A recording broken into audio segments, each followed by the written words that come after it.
Baylor just wrapped up its final practice ahead of their Week 1 matchup to start the season against UTSA, and things have been rough to say the least. The implementation of the new playbook from head coach Fred Mathis has had a lot of players struggling, and the main culprit of the struggles has been quarterback Daquan Finn, who leaves many wondering if the transfer from Toledo is going to backfire for Finn, who has spent 3 years as a starter in the MAC, but this is the Big 12, and things are a whole lot more difficult, and not just from the players you are going up against every day, but also the schemes are a little bit more, as the playbook that has been implemented has a lot of pre-snap motion and a lot of timing routes that are really making Finn struggle especially. The offense has looked rough, but a bright spot has been Keytron Jackson. There are 5 senior receivers on this team. Monterey Baldwin is the number 1, but spots 2 through 5 have been pretty open, and it seems like Keytron Jackson has earned that right to be the team's second receiver and slot guy. On defense, star player Caden Jenkins has looked every bit the part of a number 1 corner, and he is going to be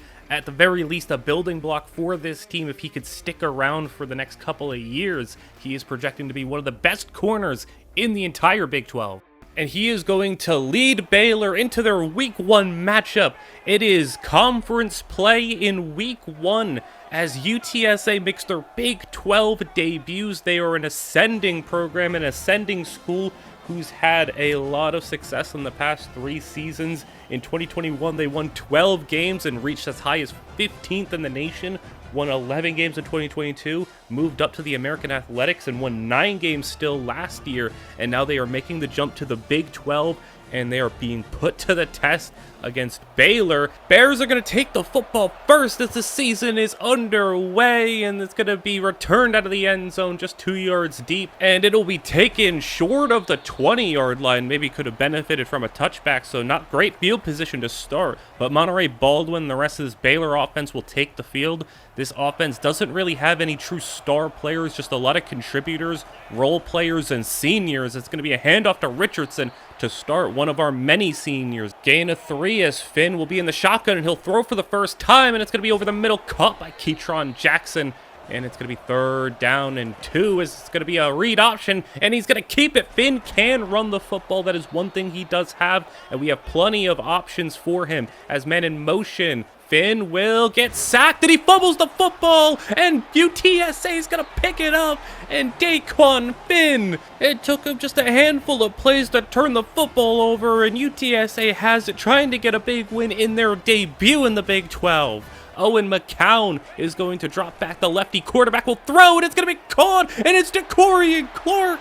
Touchdown, UTSA! And I didn't even get to break down this offense. It took them 1 play to put points up on the board. And it's going to be 7-0 UTSA just like that. Well, I expected the offense to start slow, but I didn't think it'd be that bad as Finn will have a keeper and will get 5 yards. We surely could do better than last drive as Finn will have no one in the backfield and will throw, and it's going to be caught for the first down. And we are moving the chains as Finn now in the pistol. It will be a handoff to Richardson. He tries to go outside and he gets nothing. 2nd down and 10, staying in the pistol as Finn, free rusher off the edge, and he goes down. It's 3rd and long, and Finn now in the shotgun to throw, and pressure comes in, and the pass is incomplete.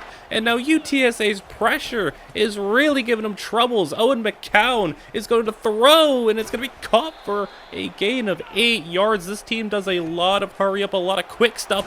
And this jet pass goes nowhere. It's going to be 3rd down and 3 as McCown from midfield will throw, clean pocket. And he's got time and a man open. And it's going to be caught running down the sideline before he's brought down. It's going to be a huge gain. That was sophomore Willie McCoy, who had the most receiving yards last year among returning players.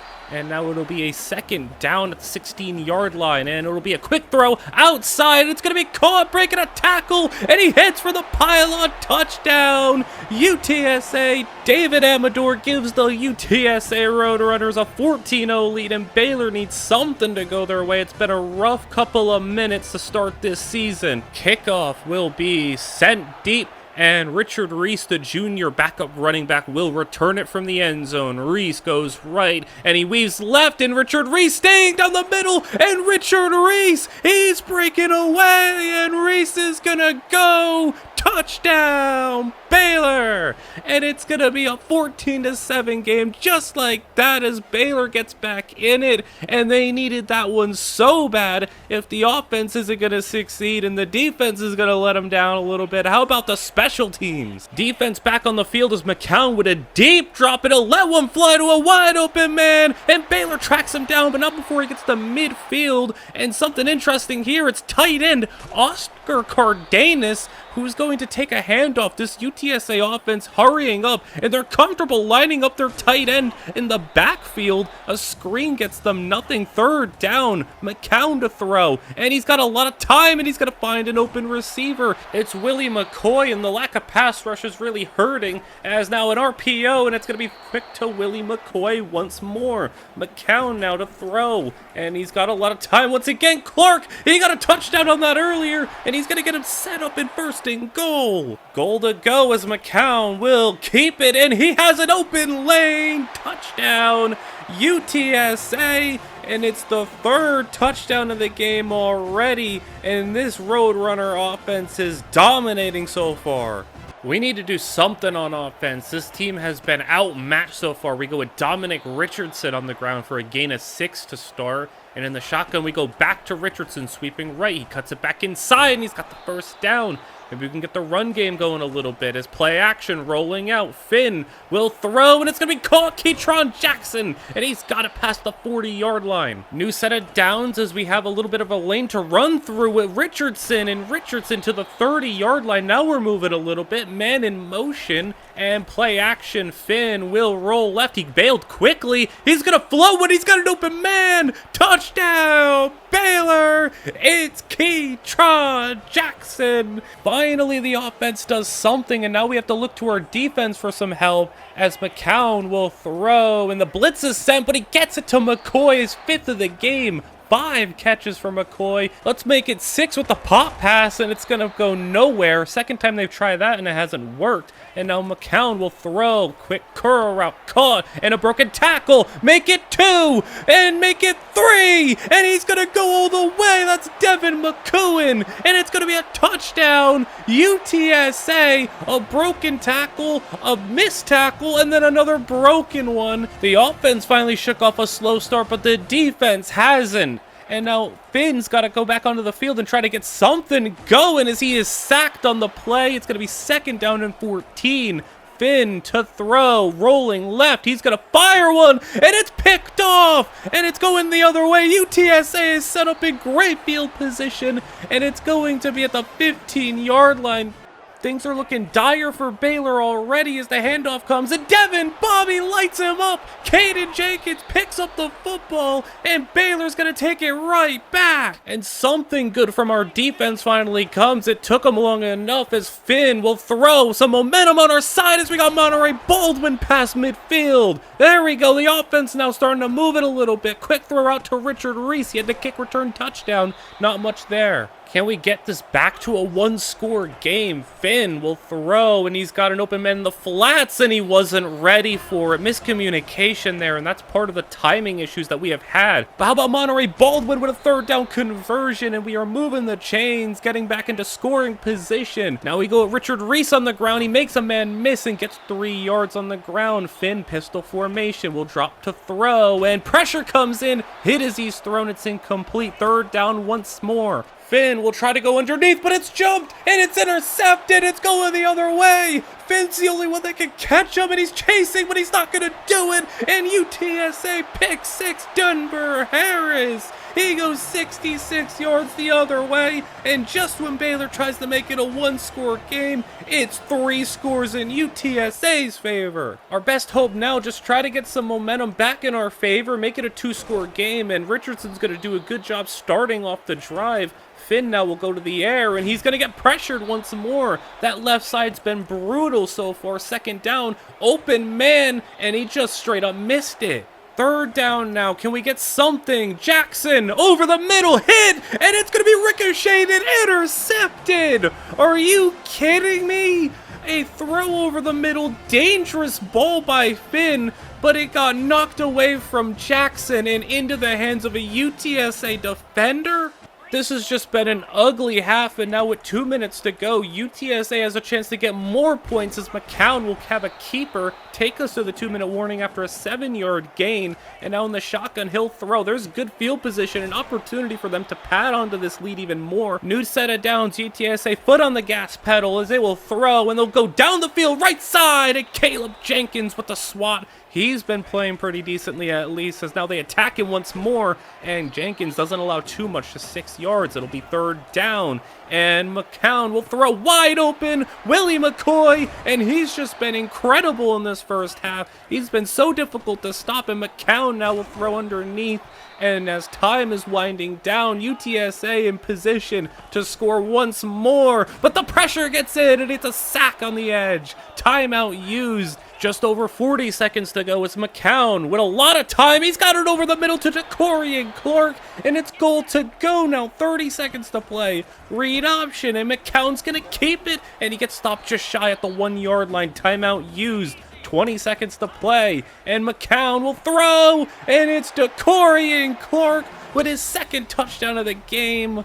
Baylor takes it to halftime with those last remaining seconds, and it has been a disaster. 3 interceptions thrown and a fumble lost. UTSA has a pick 6 and 3 sacks, and UTSA is looking dominant in their first ever Big 12 game. Can Baylor do something to make this a more competitive second half? We will see.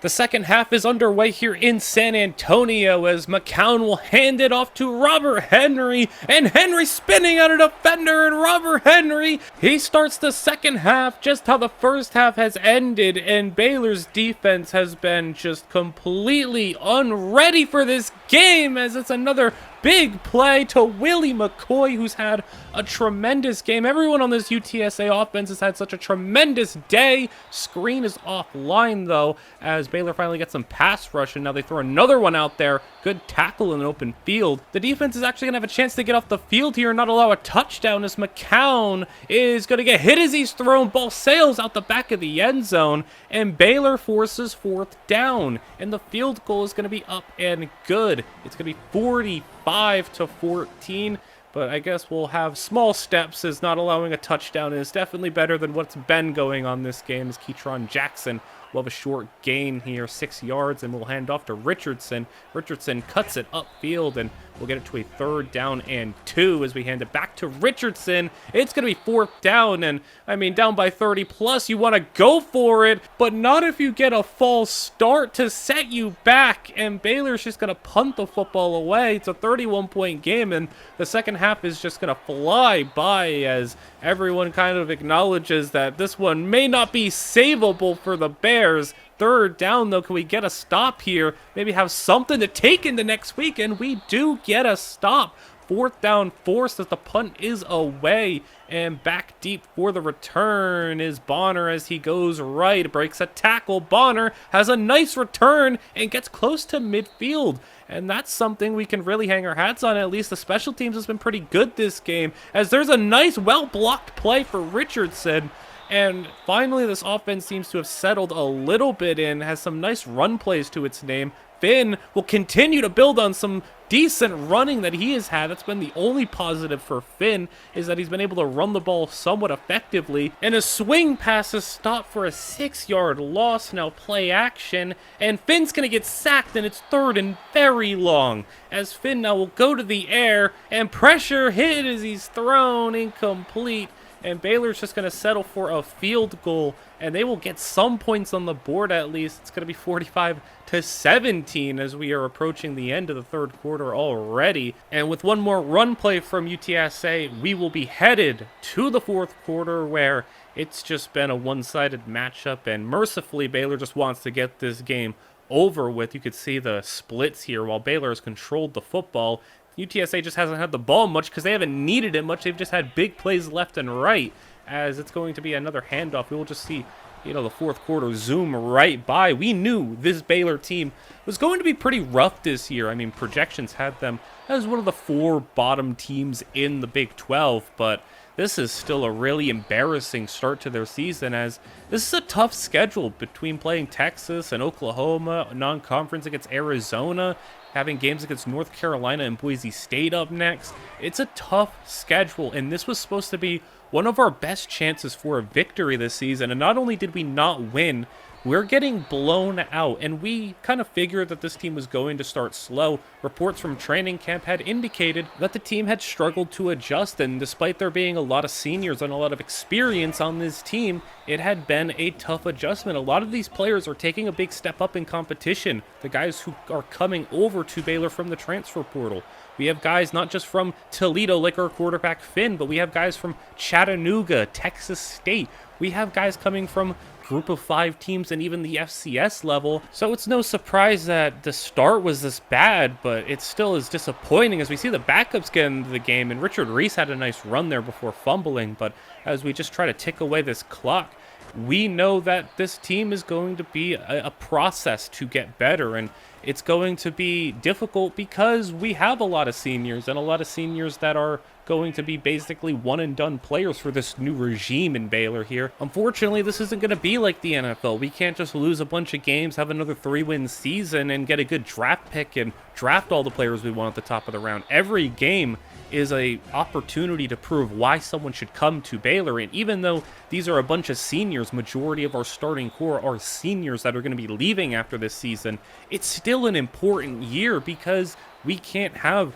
our guys go out there and win 1 or 2 games this year, because who's going to want to show up to this school next year if that's the case? We need to put together some victories, and this was an opportunity for us to get one, and it went poorly. So we're going to hope that in the coming weeks that we can kind of figure things out. We knew the offense was going to be a learning curve for this team, but Daquan Finn was really poor this game, and he's going to obviously stay the quarterback for now, but he needs to do better. I would like to sit here and say we could look elsewhere for a quarterback, but there's a reason we needed to have a senior transfer in to play for us this year. We don't have any other real options at the quarterback position. So this is going to be a rough year, and still a very important one, though, as we try to set the foundation for what this future is going to look like. And speaking of the future, what about the future of these Roadrunners, an upstart school who's still very young in its program's history, now getting its first win here in the Big 12, and they could be a force here. I mean, even with them coming into the Big 12, they were still among the bottom teams in the conference along with us, but if they can go out and surprise and build off this really huge Week 1 victory, could be seeing UTSA do a little bit of damage in the conference early on. So one team is ascending, UTSA is ascending, and we are steeply, steadily, consistently declining as the past 3 years have been brutal. And this is going to maybe culminate in a season where we just completely bottom out. 3 wins last year. After what we've seen in Week 1, 3 wins, it's looking pretty rough. Josh Beckett, though, Alexander Durant, Tyree Dobbins, these are our 3 guys in recruiting. We're looking pretty good on them, but it's still super early in the season, so, don't count anything too soon. But Beckett, we're second in. Dobbins and Durant, we are first in. We're going to continue to send the house on these 3 guys, as especially for a guy like Alexander Durant can be a future face of this defense. And I really am hoping for Josh Beckett. This team is very much going to be in a situation where a freshman quarterback is likely to start for us if we can get one, or a transfer portal type of player. Whoever is going to be the starting quarterback of this team next year probably isn't on the roster currently. And if our starting quarterback next year is someone that's on the roster, either they need to have a incredible increase, or we just got kind of screwed in the recruiting section of things. So we're really hoping to get a quarterback and a player that we can really build this offense around. You kind of see us moving some players on and off the board. We got locked out of a player. And as the season goes on, if things continue in this trajectory, we could be getting locked out of a number of players, because obviously things like championship contender and coach prestige are going to be going down. But there's some really nice players that we like on our board, and we're doing pretty solid so far. But like I said, very, very early on. As we advance more into the season, I will give you a bit more of a breakdown on some of these players, some guys that we do and don't get. but I don't want to, put too much time investing into players who might be off of our board in a couple of weeks, or not even by mid-season will they even be around. So once we kind of schedule visits for some of these guys and get into situations where we're really battling for some of these players, or even get some of these guys, you will see a lot more of a breakdown of these players, and I'm excited to get into them because there are some guys that I really like on this board.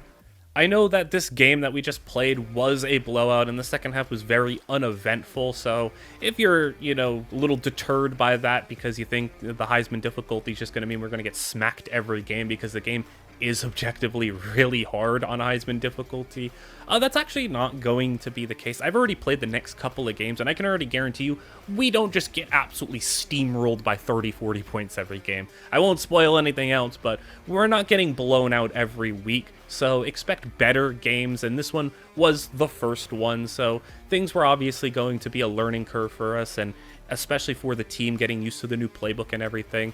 I thought it was pretty realistic, a team getting adjusted to a new playbook, a bunch of transfer players coming in and everything, so I felt like us getting blown out, even though it was by a team like UTSA, I didn't feel like was that unrealistic. I think that was very much in the realms of possibilities to happen for a team with a new coach and a new group of players and a new playbook and everything. So as we take a look at the top 25 here, we see a couple of unusual results, and I will say that I've seen the sim engine kind of generate a lot of upsets. The first week or two that did happen, there was a couple of upsets, and Texas especially kind of got messed up in the sim engine, but the weeks following were a lot better. The sim engine did kind of correct itself a little bit, and there weren't as many upsets. They were just kind of the only ranked teams that were losing that were really at the top were just kind of losing to other ranked teams, so it wasn't so bad. But I hope you guys enjoyed this first game, even though it was a blowout, and because it was a blowout and I am disappointed by the team's performance, I'm going to have another episode for you tomorrow. We will play Amari and Hampton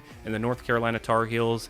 Like, comment, and subscribe, as all that stuff is super helpful as I continue to try to get this series up. And I will see you guys all tomorrow for week 2 of the Baylor Bears Dynasty.